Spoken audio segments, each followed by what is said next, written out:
بسم اللہ الرحمن الرحیم۔ السلام علیکم، میں ہوں شجیع اللہ فراست۔ آپ دیکھ رہے ہیں نیشنل اور انٹرنیشنل نیوز پر مشتمل 4 ٹی وی کا خصوصی خبرنامہ دنیا بھر سے، یعنی خبریں آپ کی نظر سے۔ سب سے پہلے ہیڈ لائنز۔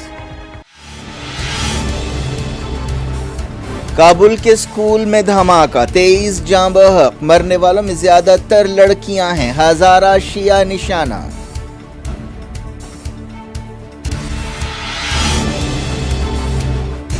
پوٹین نے یوکرین کے 4 علاقوں کو رشیا میں شامل کرنے کا اعلان کر دیا، کہا ہر طرح سے حفاظت کریں گے، سوویت یونین بحال کرنا نہیں چاہتے۔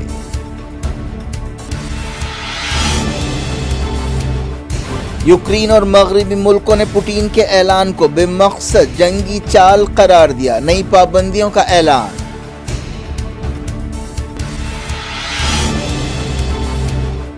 پوٹین کے اعلان سے پہلے زپوریزھیا میں حملہ، 25 ہلاک، دونوں طرف سے ایک دوسرے کو ذمہ دار ٹھہرایا گیا۔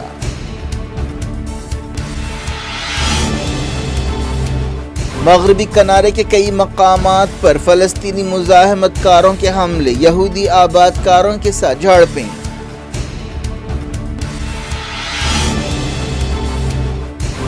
افریقہ کے ملک برکینا فاسو میں فوجی بغاوت، صدارتی محل اور اہم عمارتوں پر سپاہیوں کا کنٹرول، ٹی وی سکرینز بند۔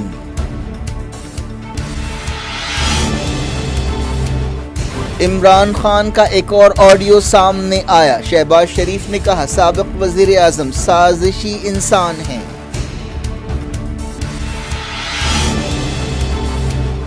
کانگریس صدارت کے لیے ملکارجن کھرگے اور ششی تھرور میں مقابلہ طے، دگ وجے سنگھ دوڑ سے باہر۔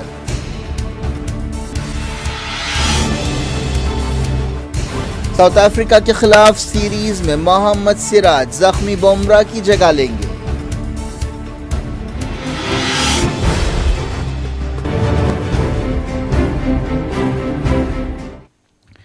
ہیڈ لائنز آپ نے دیکھی، اب خبروں کی تفصیل کی طرف آپ کو لیے چلتے ہیں۔ افغانستان کے دارالحکومت کابل میں ایک تعلیمی ادارے میں بم دھماکہ ہوا ہے، جس سے کم 23 لوگ جاں بحق ہوئے۔ جمعے کی صبح ہونے والے اس دھماکے میں 27 دوسرے زخمی بھی ہوئے۔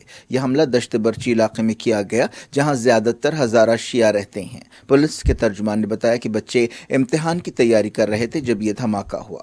سوشل میڈیا پر ویڈیو سامنے آئے ہیں جن میں مرنے والے لڑکے لڑکیوں اور زخمیوں کو دیکھا جا سکتا ہے۔ یہ اسٹوڈنٹس ایک پری یونیورسٹی انٹرنس امتحان لکھنے والے تھے جب دھماکہ ہو گیا۔ ایک چشمدید گواہ نے بتایا کہ زیادہ تر مرنے والے اور زخمی ہونے والے لڑکیاں ہیں۔ انہوں نے بتایا کہ دھماکے کے وقت تقریباً 600 اسٹوڈنٹس وہاں موجود تھے۔ کسی بھی گروپ نے حملے کی ذمہ داری قبول نہیں کی ہے، لیکن داعش یا آئسس پر شبہ کیا جا رہا ہے۔ مرنے والوں کی تعداد اور زیادہ بھی ہو سکتی ہے۔ افغانستان میں ہزارہ شیعہ کمیونٹی کو اس سے پہلے بھی کئی بار نشانہ بنایا جا چکا ہے۔ اس علاقے میں حالیہ برسوں میں کئی حملے ہوئے ہیں۔ طالبان کے ترجمان ذبیح اللہ مجاہد نے حملے کی مذمت کی ہے۔ انہوں نے ٹویٹ کیا کہ اسلامی امارت افغانستان کابل کے 13ویں ضلع میں اس تعلیمی مرکز پر حملے کو جرم سمجھتی ہے اور اس کی مذمت کرتی ہے۔ انہوں نے کہا کہ اسلامی امارت افغانستان اس حملے کے متاثرہ خاندانوں سے ہمدردی کا اظہار کرتی ہے۔ اس دوران یونیسیف نے کہا کہ تعلیمی اداروں پر تشدد ناقابل قبول ہے۔ ایسے مقامات امن کا مرکز ہونا چاہیے جہاں بچے پڑھتے ہیں اور اپنے دوستوں کے ساتھ رہتے ہیں اور اپنی صلاحیتیں بڑھاتے ہیں۔ رشیا سے اہم خبر آ رہی ہے۔ رشیا کے صدر ولادیمیر پوٹین نے قوم سے خطاب کرتے ہوئے باقاعدہ طور پر یوکرین کے 4 علاقوں کو رشیا میں شامل کرنے کا اعلان کر دیا۔ انہوں نے کرملن سے یہ تقریر کی۔ اس موقع پر ماسکو کے ریڈ اسکوائر پر ایک کنسرٹ بھی ہوا۔ 2014 میں کرائمیا کو اسی طرح رشیا میں شامل کیا گیا تھا، جہاں ریفرینڈم کرایا گیا تھا۔ اس سلسلے میں پوٹین نے بعض دستاویزات پر دستخط کیے۔ یہ 1945 کے بعد سے یورپ میں کسی زمین کو ایک ملک میں شامل کرنے کا سب سے بڑا واقعہ ہے۔ ماسکو کے مقامی وقت کے مطابق تیسرے پہر 3 بجے یہ تقریب ہوئی۔ اس کے ساتھ ہی ایسٹ یوکرین کے ڈونیسک، لوہانسک اور ساؤتھ یوکرین کے خیرسون اور زپوریزھیا رشیا کا حصہ بن گئے ہیں۔ پوٹین نے اپنی تقریر میں کہا کہ 4 نئے علاقے رشیا میں شامل کیے گئے ہیں۔